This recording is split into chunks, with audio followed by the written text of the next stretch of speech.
How to cast out the spirit of homosexuality, the same way as any other, commanding it to leave. We have a bunch of videos on the channel on how to do that, but it's the same. I treat every spirit the same. Now, there's different strategies with different spirits, right? They're not all the same, but yeah, that's that, all right? These questions, I have it on slow mode, and the comments are coming so fast, I can't keep up. JP Uncut, what's up, bro? Saldivar, how do I get your jawline? I have a bad jawline, bro. What do you mean? I literally have like no jawline. But I'll teach you how to pronounce my name. It's Saldivar. I got you. You got it, bro. JP, one day you'll get my last name right. It's all good, though. What do you think about Israel right now? I think that it's Bible prophecy. I think that we're in the middle of Bible prophecy for thousands of years. People have hated Israel for a specific reason, and we are living in Bible prophecy. And so I would say make sure that you're not playing games, make sure you're wide awake, make sure you're in prayer, make sure you're fasting, make sure you're living right. We are in the last days. Just in case you didn't know and you're confused about it, 181 ballistic missiles this week launched at Israel, the largest ballistic missile attack in history. Just for this record, Bible prophecy revolves around Israel. I know you're like, oh, I thought Bible prophecy revolved around Texas. No, it doesn't. The U.S. is not, the Bible prophecy doesn't revolve around the U.S. Jesus is not coming back to Texas or Florida or California. Jesus is coming back to Israel. So that's where he's returning. That's where Bible prophecy revolves around. That's why we need to focus on it. And a lot of people are saying we're in World War III. This hair is driving me crazy in my eye. But I don't know. But it is crazy. It's crazy times. It's crazy times. Very volatile. Yeah. All right. Let's see. I really enjoy following you. Thank you. If I didn't answer your question, just type it again. And I'm not going to probably speak on specific ministers unless it's a very specific question, but yeah. Let's see. What is significance of a 21-day fast? Well, they get the word. The reason why people do 21-day fast is from the Daniel fast. Daniel fasted 21 days. I personally don't think, unless the Lord speaks to you, that a specific day has a specific amount of power. I would just fast as the Lord speaks to you and as you are fasting in your schedule. So I wouldn't say like, I'm going to do a 21-day fast because there's special power in it. I personally don't believe that. It's an eyelash. No, it's like a hair, like a long hair. I got how many girls in the house? 5, 7, 2 female dogs and 5 girls. So yeah, lots of hair in the house. What can you do if your church, what can you do if your church and you don't have a church that believes in deliverance? Okay. Isaiah Saldivar, personally, this is me personally, this is not in the Bible, I'm just telling you, I would not attend a church that doesn't do deliverance. I personally just wouldn't. Now, you can attend a church that doesn't do deliverance. That's well, I would say a Bible teaching, believing church, but if they don't do or teach deliverance, then they can't say that they fully believe the Bible, but that's here nor there. You could attend a church that teaches the Bible and then supplement teachings and the spiritual realm and all that online, but I personally would not attend a church where they're not doing what Jesus did. So I wouldn't go to a church personally. Don't cry in my comment section. I'm just telling you my personal story. That would not pray for the sick, at least give you a chance. You don't have to preach about it every week, but at least give people a chance to get delivered, to get prayer for the sick, and to experience the baptism of the Holy Spirit. Last week at our church, our pastor taught on deliverance and said, who wants deliverance, come to the altar. So I love that.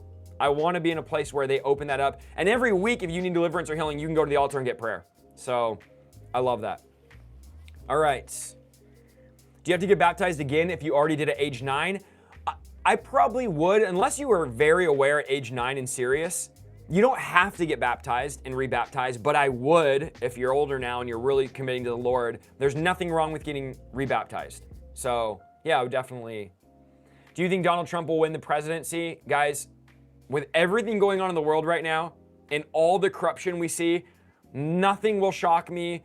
It wouldn't shock me if 90% of America voted for one candidate and the other candidate got elected somehow. I don't know. But I would, let's just say, how do I say this without getting all of you triggered? I would rather have anyone in office besides Kamala Harris and her VP. That guy is, help us Lord. Thank you guys for also tagging Isaiah Saldivar, then the question, because it helps a lot. What are your thoughts on Stephen Furtick? I don't really have any. I don't really listen to him, so I don't have any thoughts on him. Yeah, I'll check out End Time Issue Ministries. Yes, I will. With everything going on in the Middle East, do you think we are already in Revelation? I don't think the tribulation has started yet, but I think it could start at any point. So, no, I don't think we're in the tribulation yet as far as the book of Revelation. Can you explain sleep paralysis? Yeah, it's when a demon attacks you at night.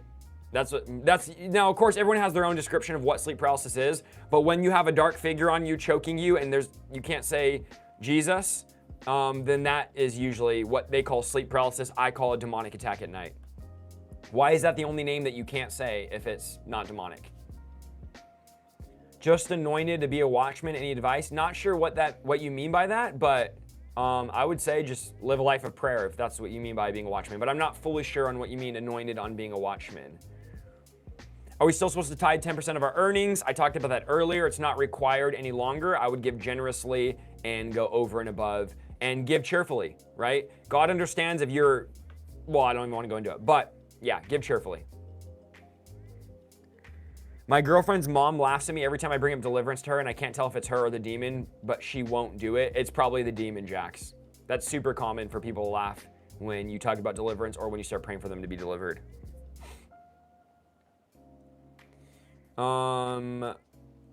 Let's see. Can you explain vex and hex? Not sure what you mean by that. Not positive the difference there. Vex, the word vex means to harass, and hex would be like a spell, so not sure the context of that. All right, wow, lots of questions here. Okay, my distant girlfriend and I stopped fornicating due to getting closer to God. Good, that's good. Fornicators will not inherit the kingdom of God. But she doesn't see the issue with going to parties and drinking with her friends. How do I go about that? The hard thing is she doesn't have that conviction. So here's the thing.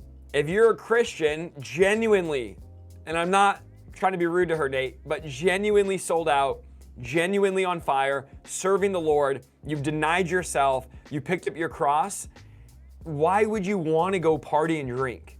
That's the thing. It's like, the problem isn't that she's doing it. The problem is, why do you desire that? You want to be around worldly people that are cussing and drinking and doing a bunch of sexual stuff. I mean, I came from the party lifestyle. Before I was saved, I was partying all the time. I was throwing parties. So yeah, there's nothing godly at a party. I've been to lots of them. I was at a beer pong tournament 2 weeks before I got saved. And before, I was at a beer pong tournament New Year's, and then 15 days later, I was casting out demons in my living room. So yeah, there's nothing good happening at parties. I would just tell her, what fellowship does light have with darkness? Paul says, don't partner with unbelievers. Yeah. There's a lot I could say there, but I'm trying to be nice. Okay.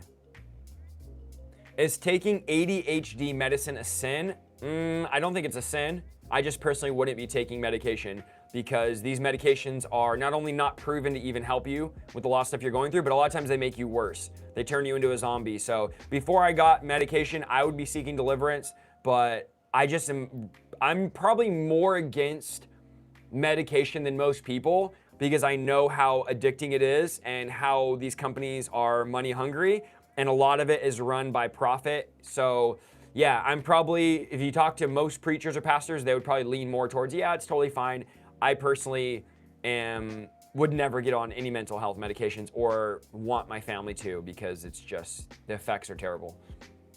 What if your church believes Christians can't have demons?